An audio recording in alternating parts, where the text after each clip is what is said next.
I'm Ashton Addison from the Crypto Coin Show, and today on Blockchain Interviews, we have Tory Green, CEO of ionet.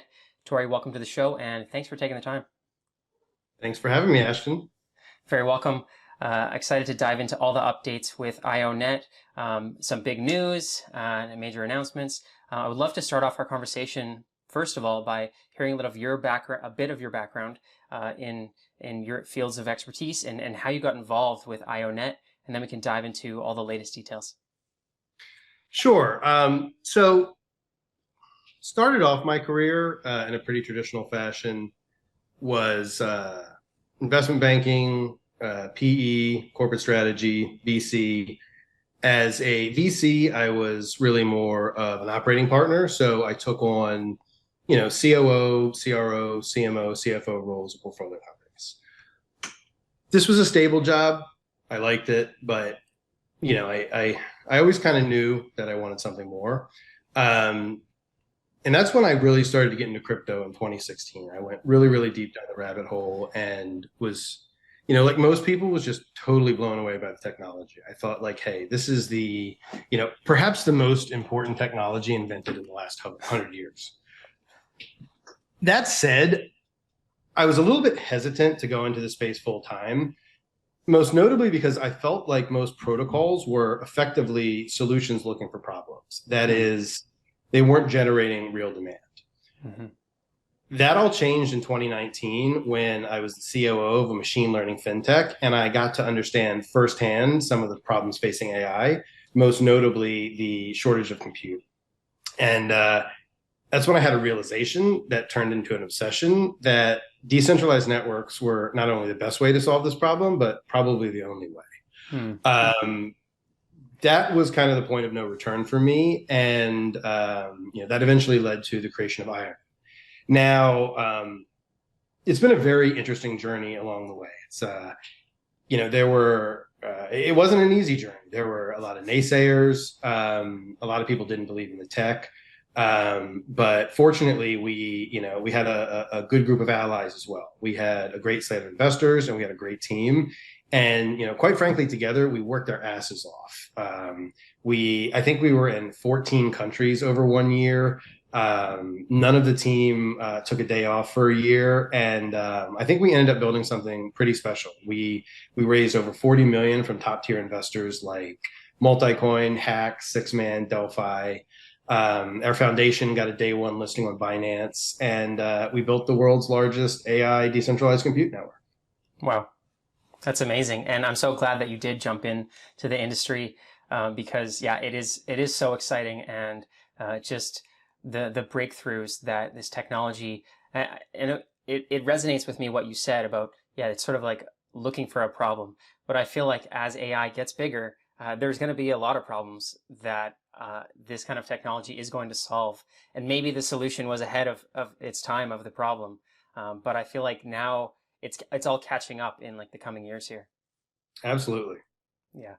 And now, I love the name, by the way, ionet. It's like as simple as it can get. I know a lot of people have seen it around, but I think some people have a hard time grasping, what exactly it is, because, AI can be confusing in these compute networks. Can you try to break it down a little bit in layman's terms of what ionet is capable of doing and what the team's been working on? Sure. So I think the best way to describe this is we have to sort of, if we really want to break this down, like understand what a GPU is. A GPU is a type of computer. I'm vastly oversimplifying this, but it's the type of computer that is used to basically create AI. So it's used to build AI models, it's used to optimize them, and it's used to run them. Now, as we all know, AI has been like pretty much the fastest growing technology ever. I think ChatGPT was like the first app to 100 million users. It blew everyone else away. And this is great, but the problem is AI uses a ton of compute power. In fact, if you look at the growth of compute power needed, it literally doubles every 3.4 months. So that's a 10x increase every 18 months. And we've seen this. Zuckerberg just came out with the new Llama, and he's like, this will require 10 times more processing power than the last version. And so you have this just enormous demand for compute. And quite frankly, the supply is just not there, at least in the traditional cloud, because people go to get most people go to get their GPUs from like Amazon, Google, or Microsoft. Now there are problems with this. There's multiple problems with the centralized model, but most notably, they can't scale. Number one, there's shortages of. They have to buy new GPUs. There's always shortages. Number two, they have to consistently build new data centers, and that's a problem that requires construction, which is a long lead time. It requires permitting, and there's all these capital expenditures that they have to face, and so this persistent shortage really leads to multiple problems for the consumer. It leads to lower availability, long wait times, and high costs. What ionet is effectively we're completely rethinking how people get compute, and I think the best way to describe it is we're building an Airbnb for GPUs, right? Because there's actually all these underutilized sources of compute. There are thousands of data centers in the US alone that are running at like 12 to 18% capacity. Every consumer has a GPU. Like I have a GPU in my Mac. You have a GPU in whatever you're using. And so that's another source. And then eventually, I think that mobile devices will be able to contribute to this too. So we're able to go out and aggregate all of these global sources into a single platform. And this just creates multiple benefits for consumers. It creates access to nearly unlimited computing power. It's highly scalable. It's censorship resistant. In some cases, it can perform better. And perhaps most importantly, it is much, much, much cheaper. Yeah, that's great to think about, but I feel like there's a lot of factors in that. When a company traditionally goes to Amazon and they're like, yeah, we need a lot of compute power. Amazon is a $1 trillion company that they can trust.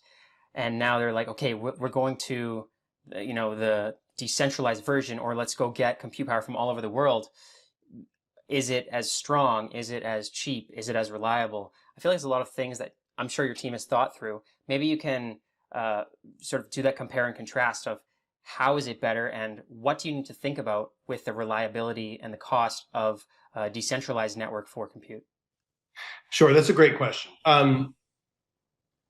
The best way to think about us is kind of like a Priceline or a Kayak or a Booking.com. We're a network of different sources of GPUs. And so, just like you can go to Priceline and you can get Emirates first class, or you can get, Spirit for super cheap. You can do that with ionet. A lot of our data centers are actually they are like large, legitimate data centers. They've got all the bells and whistles that Amazon have. They've got the latest H100s, A100s. They've got NVLink. And so basically, you can go to ionet and you can literally fully recreate what you get, even up with SOC 2 compliance at AWS, for maybe 30% cheaper. There are some companies that say, hey, I just need like really cheap costs. And maybe for them, we go to consumers. We use consumer cards like 4090s. Maybe they're a little slower, but there they can get 80% off. And there's other services like interruptible computing, which I won't go too much into, but there's a lot of different ways the user can customize. So I think the short answer is that it's really about choice. I mean, you can go really cheap. You could go for same quality at cheaper. And then there's some cases where you could even actually get better performance. And I'll give you a couple examples of this. Let's say you have an image generation app, right? And you have a user from Vietnam that says, hey, draw me a picture of a dog with a hat. Well, if you're using AWS, that may have to go from Vietnam to the US, back to Vietnam. So a little latency there. We could set a user up with a data center in Singapore, which is a little faster.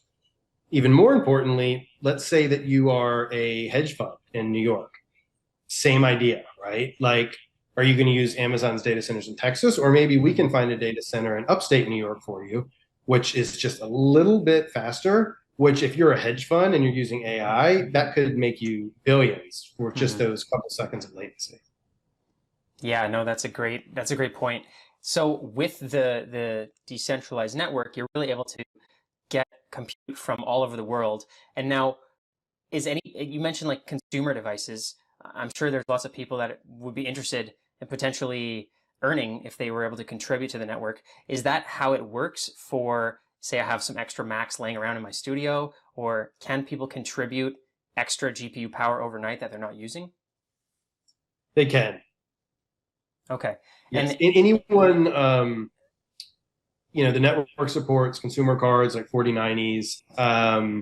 That said, there's obviously more demand for the enterprise cards, but I think that I personally believe that will change as technology continues to grow. You're going to see a lot more applications for consumer cards, and eventually, I don't know when it's going to happen. I think mobile devices as well. Yeah, that would be great. I'm sure everyone has extra mobile devices laying around. Since the new iPhone 16 is just coming out, and people are like, just want to keep getting the next device every year. If so many devices laying around that could be used to, power AI or mine Bitcoin or something, I feel like there's a severe lack of utilization of these technologies. Yeah, and that's why I think that this is really the future. They're like the demands for compute are so immense that, and there's all this underutilized supply laying around. It's just going to be really exciting to see how this grows. Definitely. And it's probably hard to quantify because it continues to grow and it's such a large number. But you mentioned at the beginning, one of the problems is these AIs need more and more compute. And maybe Amazon and these other centralized parties alone can't solve it. In comes ionet, brings in more power. I'm guessing that it's still a balancing act to keep up because AI is only getting more powerful and requiring more computation. Are you guys, is the industry going to ever be able to keep up and have an excess supply that, AI, there will be extra computing power laying around, or will AI just keep growing? I don't think so. I think Chris Dixon said something very insightful that, the demand for compute always outpaces the supply. As we said, compute requirements for AI are doubling every 18 months. So even with AI, that's theoretically 100 times every 3 years. This demand is just immense. And AI is really only one use case for GPUs. GPUs are also used in video transcoding. They're used in rendering. They're used in IoT. They're used in zero knowledge.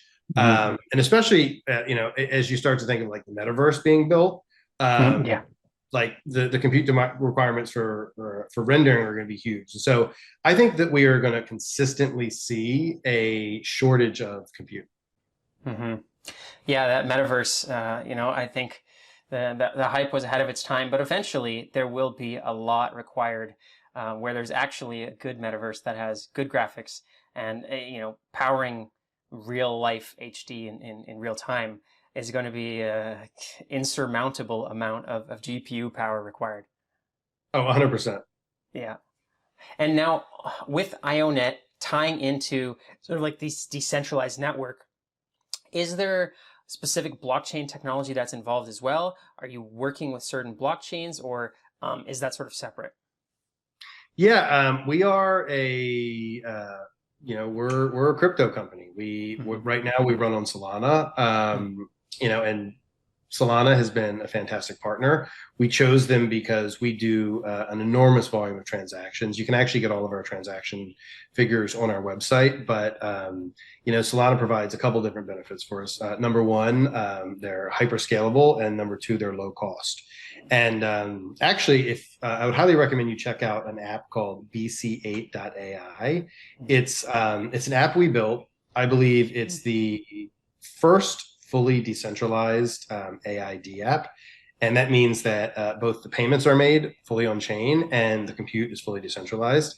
But if you look at this app, every inference that a user makes, and an inference is just like, it's an image generation app. So going in and saying like, give me a picture of a cat with boots. There's actually 4 separate transactions there. Number one, you have to pay the app creator. Number two, you have to pay the model creator. Number three, you have to pay ionet, and 4, you have to pay the compute provider. So every inference is like 4 to 5 transactions. And these are all microtransactions, right? They're like 1,000th of a cent. And so we needed a network like Solana to be able to both support this high volume and this low cost. That's really interesting. And yeah, I think Mike, it sounds scary when you have to pay all this stuff, but it's so cheap that and for it to all work in the background, it's nice to see that Solana is able to do that. And I feel like the Solana ecosystem, I'm continuing to talk to projects that, despite the second half of 2024, Bitcoin sort of going sideways, or, the people that aren't in the industry sort of like not getting excited. I feel like the Solana ecosystem continues to grow. I think I just saw today the amount of active addresses and transactions is still at all-time highs, despite, sort of the boringness of the trading market right now. Well, and that's the great thing. I think another reason that we're very happy with Solana is both the team and the community have been great. I mean, we actually officially launched at Breakpoint in Amsterdam in November, and not only has the team been super helpful in supporting us, but the community as well. It's a great community, and I think perfect place for it. That's really cool. And now with the transactions, as say for example, we're lending some GPU power, and then maybe you're being rewarded for it, or say you're paying for compute power. Is that all powered by stable coins on Solana or the IO token? What are the options for that? Sure. So primarily through the IO token. Now, it is interesting. Users can choose to pay in fiat because a lot of our clients are Web 2. They don't want to deal with crypto. So they can pay with fiat on the front end, but then that gets converted, and then all the suppliers are paid out in IO. And really, when you talk about IO, there are a couple different utilities to the token. The first is it is a utility token. It's used to pay for goods and services. Perhaps more importantly, it provides network security. So IO is used for staking. And so basically what happens is a compute provider comes in, they stake a certain number of IO, and it effectively acts as collateral. And so if everything runs well, they get that back. They get rewards in terms of IO for providing compute. But if they act maliciously, if they don't perform, if they shut down too much, then we can slash the IO. And so this basically contributes to the safety and security of the network. Finally, IO is we have plans for it to be more of a governance token. Our long-term vision is always to make this, we're following progressive decentralization. So we want to move to more of a DAO-based structure. We're already setting up things like a grants DAO, token-based voting. And so that will be another use for IO in the future. That's great to hear. And yeah, I feel like the mechanisms for incentivization and disincentivization of bad actors those have to be put in place, because how else can you monitor, especially in a decentralized nature, whether somebody comes with a lot of compute power, but then they use it maliciously, or their uptime, they keep going down, and it's like, well, how do we lower the ranking of these people and make sure that the people who have the greatest compute power are at the top? Well, how do you know they're a GPU, right? It sounds trivial, but we actually have something called proof of work, where we literally, when we get a GPU in, we like run it for a second to see if it is a GPU. And then the second thing is, how do you know what they say they are? It's very easy for someone to come on with a consumer card and say, hey, we're an enterprise card. So our tech team has all kind of different strategies. We have our proof of work system to try to mitigate this. We also are going to have a program that we're releasing where we actually release data to the community. And so they can go in and they can find people that are spoofing different cards, and they'll get a piece of those block rewards. And so that's why staking and the tokenomic security is so critical. And with that staking, for the collateral for compute providers, that makes total sense. But if there are other people that are just interested in the mechanisms of it, can anybody stake and help secure the network? So right now it's just suppliers, but we will be rolling out something very soon that allows anyone to stake. Okay, that's good to know. But you can stake on different machines. And with the progressive movement towards DAO, I feel like that it only makes sense. There's so many facets of running a company, especially one that needs to support trillion-dollar companies of AI as it continues to grow. Where do you start, and how can you ensure that it's sort of fair and also doesn't limit the fast growing nature of a company. You don't want to have more bureaucracy or more barriers to entry by introducing a DAO structure. Sure, and that's kind of why we chose this idea of progressive decentralization. In order to disrupt the market, you do have to move fast, and so we started off as more of a centralized entity. Obviously, we were just ionet Inc. And then with the token launched, we took the first step in decentralization, which is creating the foundation. And then, over time, as the idea is move fast, start to capture market share, and then eventually over time, start with things like the grants DAO and then token-based voting, and then eventually just move it to a fully decentralized network. That's great. And, we've covered a lot about the actual compute network, the token, the DAO. What are some of the major milestones leading up to the end of 2024 and into next year that ionet is looking to get done? Sure. So I would highly encourage anyone who's interested in learning more about our long-term plans to check out our State of the Network address. It's located on our website, and it basically covers where we've been, what our goals are for the rest of the year, and what our goals are in the long run. But to really describe this in a nutshell, I'd say what we are trying to do is pretty simple. We're trying to disrupt AWS as the leading supplier in the multi-trillion-dollar cloud market. Now, how do we do that? Simple, not easy, but it's just build a business that can compete and exceed with AWS and GCP and Azure. And I think to do that, there are a couple things that we're always going to be focused on. Number one is continuing to drive aggressive revenue. We have this inherent competitive advantage that we can effectively undercut all these people. And so we just need to go out there and continue to steal share from the major providers.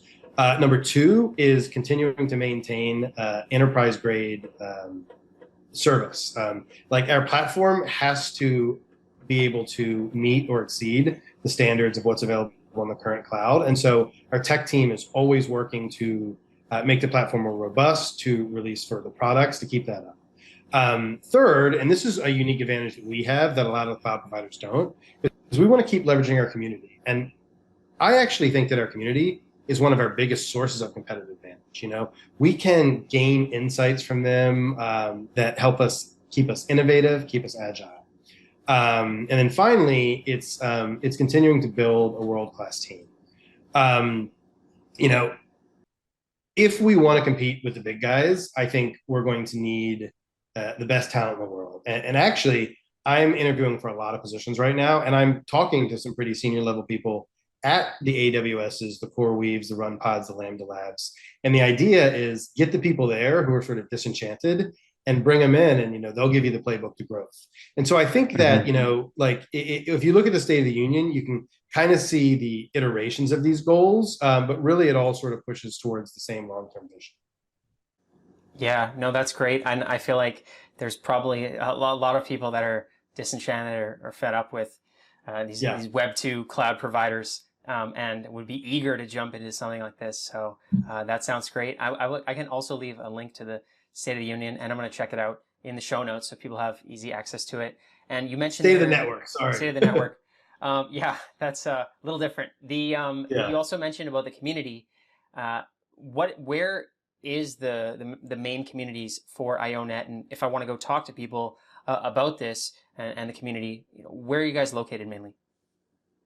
Sure. So the first thing I would say, if you want to learn about ionet, go to the website and actually create a cluster.